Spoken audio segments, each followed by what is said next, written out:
Quem foi John Wesley? Nascido em 28 de junho de 1703 em Epworth, na Inglaterra, John Wesley era filho de Samuel Wesley, um sacerdote anglicano, e Susanna Wesley, que teve grande influência na vida dos seus 19 filhos, especialmente de John. A vida familiar do Wesley era rigidamente estruturada, com horários exatos para refeições, orações e sono. Susanna educou as crianças em casa, ensinando-lhes religião e boas maneiras, e todos aprenderam a ficar em silêncio e a serem obedientes e trabalhadores. Ela separava 1 hora por semana para estar a sós com cada um dos filhos, para conversar sobre temas da fé cristã. Mesmo já idosa, seu filho John ainda buscava os conselhos de sua dedicada mãe. Quando menino, John Wesley estudou na escola de Charterhouse, em Londres, e mais tarde, em 1720, foi para a Universidade de Oxford.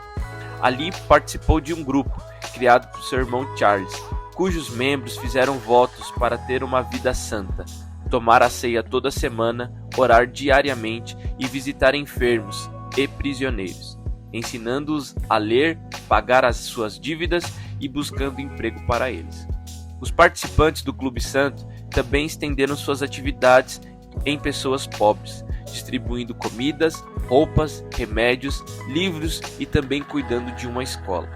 Além disso, dedicavam 3 horas diárias estudando a Bíblia. O grupo foi chamado pejorativamente de os metodistas, pois eram rígidos e regulares em suas expressões religiosas, no auxílio aos necessitados e por sua ênfase nos estudos metódicos. Os metodistas eram conhecidos por seus frequentes cultos de comunhão e por jejuarem 2 dias por semana. John Wesley se formou em 1724. No ano seguinte, o bispo de Oxford o ordenou a diácono e, após 3 anos ajudando seu pai na igreja anglicana, foi ordenado sacerdote. Após a morte de seu pai, John Wesley aceitou o convite para pastorear colônias britânicos na Geórgia, nos Estados Unidos, e em 1735 partiu da Inglaterra para o Novo Mundo. Durante a viagem, o navio enfrentou sérios problemas devido ao tempo ruim, e Wesley temeu por sua vida. Porém, durante a tempestade, ele viu que um grupo de missionários morávios alemãos cantavam tranquilamente, e isso o intrigou ao ponto de ele, no final da viagem, questionar o líder a respeito de sua tranquilidade em meio ao perigo. O homem respondeu com uma pergunta: "Sua fé está em Cristo?" Wesley disse que sim, porém refletiu mais tarde que essas poderiam ser palavras vãs. Essa viagem missionária durou 2 anos e não foi como ele esperava. John Wesley servia sua congregação fielmente, entretanto, sua rígida liderança na igreja trouxe discórdia e hostilidade das pessoas para com ele. Assim, mal entendido e perseguido, o fizeram deixar a Geórgia, e em dezembro de 1737 ele voltou para a Inglaterra. Wesley teve sérias dúvidas sobre sua fé, e ele não se sentia satisfeito. Embora buscasse incessantemente ser bom, seguia frustrado sem alcançar seus objetivos. Depois de conversar com outro missionário morávio, Peter, concluiu que lhe faltava a fé salvadora. Na noite de 24 de maio de 1738, passou por uma experiência transformadora ao assistir um culto onde faziam a leitura do prefácio de Lutero à Epístola aos Romanos. Ali ouviu uma explicação da fé e da doutrina da justificação pela fé, a qual registrou em seu diário. Já era quase 9 horas, enquanto ele descrevia a mudança que Deus fez no seu coração pela fé em Cristo. Senti meu coração estranhamente aquecido. Senti que confiava em Cristo, somente em Cristo, para a salvação. E me foi dada uma garantia de que Ele havia tirado meus pecados, até os meus, e me salvaria da lei, do pecado e da morte. Em 1739, Wesley aceitou o convite de seu amigo George Whitefield, que precisava de ajuda para pregar ao ar livre aos mineiros próximos a Bristol. Até aquele momento, Wesley não tinha considerado como opção pregar o evangelho fora dos púlpitos. como Whitefield fazia. A aceitação dos mineiros o fez continuar compartilhando as escrituras em locais públicos, muitas vezes com pessoas pobres que não eram bem recebidas dentro da igreja e até mesmo eram negligenciadas por ela. John Wesley logo se tornou o novo líder desse movimento de pregação pública. Ele e seu amigo George Whitefield, que era calvinista, discordavam quanto à doutrina da predestinação. Para Wesley, os cristãos poderiam desfrutar da plena santificação nesta vida, amando a Deus e ao próximo, sendo mansos e humildes de coração, abstendo-se do mal e fazendo tudo para a glória de Deus. As divergências de opiniões entre os dois acabou gerando sua separação. Com isso, e sem apoio e compreensão de ministros anglicanos em relação à sua abordagem, John precisou encontrar pessoas dedicadas que pudessem ajudá-lo, ainda que fossem inexperientes, para se tornarem pregadores itinerantes e auxiliarem na administração da sua sociedade metodista. Os seguidores de Wesley se encontravam em sociedades domésticas.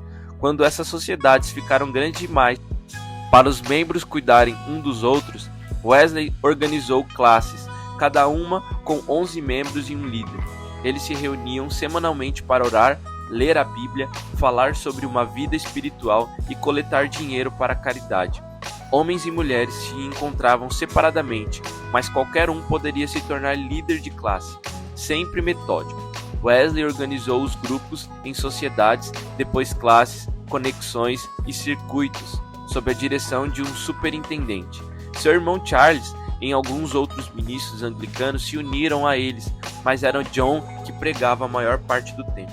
Os pregadores e ministros leigos se reuniam ocasionalmente para debater o avanço de suas ações, o que mais tarde se tornou a sua conferência anual. Em 1787, Wesley foi obrigado a registrar seus pregadores como não anglicanos. Ele, no entanto, permaneceu anglicano até a morte. Ainda que John Wesley agendasse sua pregação itinerante para não atrapalhar os cultos anglicanos, o bispo de Bristol se opunha. A ele, Wesley respondeu com a célebre frase, que mais tarde seria usada por muitos missionários: "O mundo é minha paróquia." Em todo o tempo de ministério, ele manteve o mesmo ritmo, viajava mais de 6.000 quilômetros por ano para pregar as boas novas pela Europa. Wesley viu uma grande oportunidade para levar a mensagem de Deus fora da Inglaterra. Em 1741, ele foi para Gales. No ano seguinte, voltou a viajar para a Inglaterra. Em 1747, foi para a Irlanda e em 1751 para a Escócia. Em algumas cidades, John Wesley esteve por diversas vezes, garantindo que as sociedades formadas continuassem ativas e trabalhassem fielmente para o Senhor. Wesley enviou 2 pregadores leigos para servirem nos Estados Unidos, que recentemente proclamavam sua independência à Grã-Bretanha, e nomeou George Cook como superintendente naquele país. O metodismo estava se afastando da Igreja da Inglaterra como uma denominação cristã à parte. A fé que John Wesley tinha aparava-se numa doutrina bíblica correta, mas ele compreendeu que essa doutrina não se tratava apenas de uma bela teoria ou filosofia, era antes um estilo de vida embasado em valores e práticas missionárias, que implicava em santidade, amor ao próximo e compaixão. Essas se refletiam em suas ações de cidadania, justiça e defesa. Embora muitas vezes sofresse perseguições e provações, ainda assim o Senhor o honrou, trazendo multidões que se reuniam para ouvi-lo falar. E por mais que a igreja lhe fechasse as portas tentando calar a sua voz, Deus lhe dava estratégias para alcançar almas. Certa vez, John Wesley foi proibido de pregar na igreja de Epworth, onde seu pai pastoreou durante anos, e usou o túmulo de seu pai, situado no pátio externo desta igreja, como seu púlpito, pregando para uma pequena multidão que se reunia ao seu redor. Durante seus 54 anos de ministério, o metodismo deu um salto de 4 pessoas para 132 mil pessoas. 72 mil na Europa, 60 mil nos Estados Unidos, e isso pelo trabalho disciplinado, fé e empenho de John Wesley. tendo sido abençoado pela graça de Cristo e pelo fogo divino que ardia em sua alma por amor aos perdidos.